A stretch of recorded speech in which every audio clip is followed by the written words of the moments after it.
Wait a minute. You're telling me that Ken Urker actually posted this to his TikTok stories? If you didn't catch everything the other night, it was wild. Ryan went live for what seemed to be forever. Then Ken Urker went live challenging Ryan to a boxing match, telling him to put up or shut up. Gypsy Rose went live. And then Ken Urker joined True Crime Justin on a live. Yes, you heard that all correctly. But what do you think? Do you think that Ryan is going to accept the challenge to box by Ken Urker? Come on, Ryan, you can't leave him hanging, especially after talking all that ish. But the best part of all of this is that Ken Urker knows that Gypsy ain't got nothing on the horizon lined up because she's already done everything. It's already dry.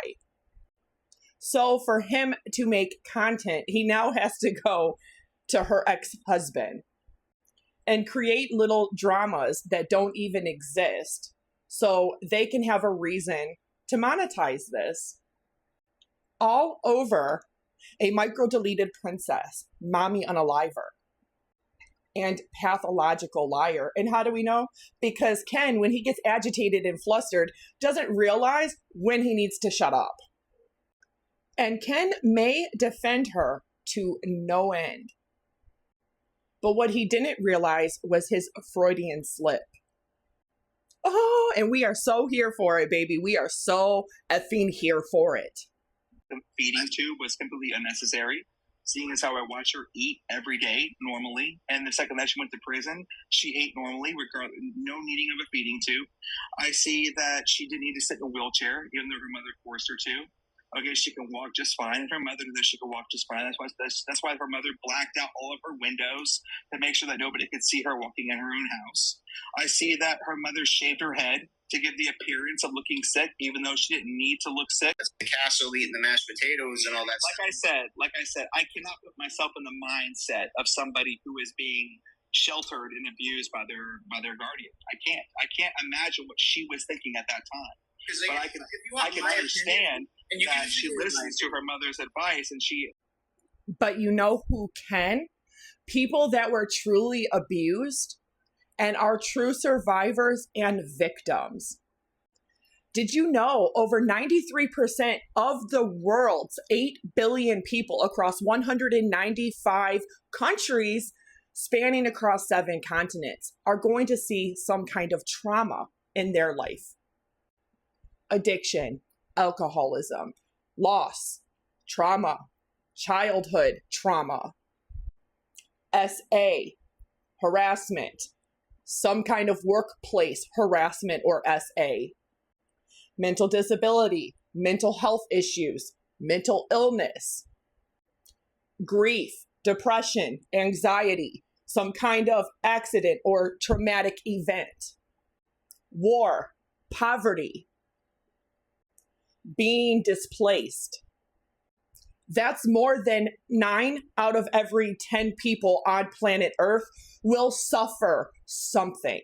So you know what I do? I motion through my life knowing what I've been through, knowing what I've survived, knowing what I have endured. But I make the assumption that every person I come across and that I meet has already suffered something in their life too. Gypsy Rose is not the worst abuse victim ever to have survived childhood. Successfully at that. Her story, when told truthfully, and it's not told truthfully by her, does not trump everybody else's story. Her childhood and what she says that she suffered versus what she really did is not competition for my childhood and what I know I suffered. It's not competition for your childhood and what you know you suffered through. Gypsy Rose is not my public figure. She's not my role model. She certainly is not an inspiration, the end-all, be-all poster child for survivalism. The only thing she's a poster child for is how to get away with homicide and how to lie about it. A case study in narcissism, sociopathy, psychopathy. pathological and psychological manipulation and lies. Because Gypsy has lied more than she has ever said anything truthful. And you know, the crazy part is that so many people were rooting for Gypsy.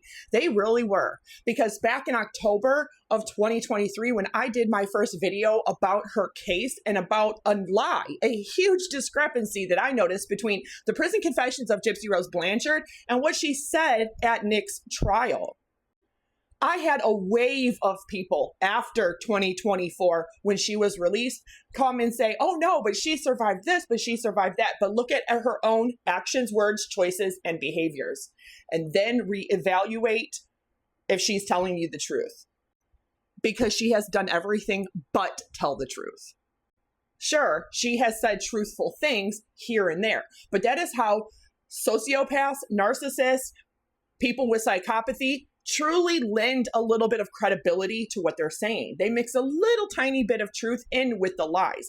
We see that with Casey Anthony. She did an entire Peacock documentary called Where the Truth Lies. That is a strategy, a tactic that they mentally do. Not only to believe their own lies and what they are saying, but to truly lend the lie that they are saying credibility. People truly were rooting for Gypsy. We wanted to believe that our legal systems, that our prison systems, that our incarceration system could work, that it truly can reform, rehabilitate, and change people for the positive, for the better. And if anybody could have made an example of that, it would have been Gypsy. But now Gypsy is just a case study in how somebody can get out and literally make money off of their crime. The financial gain that she does for herself, that is greed. That is pure selfishness. She doesn't do it with any other intent than to sell her story and to tell her story and to sell her life rights for that financial reward. And Ken, you need to take several seats because you are just a tool. Ryan was a tool. Now you're the tool. You are nothing more than a chump who laid down with a felon. Any man with no education, real career could do that. Hello, did you see the prison emails? Did you see how many men she was talking to and trying to cozy up next to? Please. And you think you won a prize? Ryan Anderson won a prize the day that she skirted out of his goddamn apartment. And he may not realize it yet, but he's better off for it. I'm so sorry you fell in love with a piece of shit like me. Ken is with Gypsy Rose Blanchard for the same exact reason why Ryan was attracted to her. Because like I said, if his perspective is that Gypsy Rose Blanchard suffered immeasurable trauma at the hands of her own mother for 24 years, what would make you think that she's ever going to be normal or okay? Because people that suffer that never are and never will be. What makes you think that you're the one that is deserving of being there? What makes you think that a relationship, a marriage, is what that person truly needs? And why do you think you're the person to provide it? That is something that only professionals can, a true psychiatrist and therapist. Because as you saw in that clip, Ken himself slips up. He knows that Gypsy was walking behind closed doors, and her mom does too. Her mom knows that she had all these different devices and was on the internet. Remember, she attempted to take her mother's life, which is a whole felony in and of itself, not once, but twice in 2011, a whole year and a year and a half before she ever met Nick in October of 2012. She can send inappropriate videos and photographs of herself to multiple different men, including Dan Glidewell, Nicholas Godejohn, 6 others. She could have stood up and walked out. She could have called 911. She could have called the case manager or the CPS worker, the social worker that had been to their house. And just look at how toxic she has made social media. And it all comes back to the common denominator of Gypsy Rose Alcida Blanchard herself. The cyber stalking, harassment, doxing, all of it, that all these people do for her on her behalf. More federal crimes, by the way. No lies, I'm watching.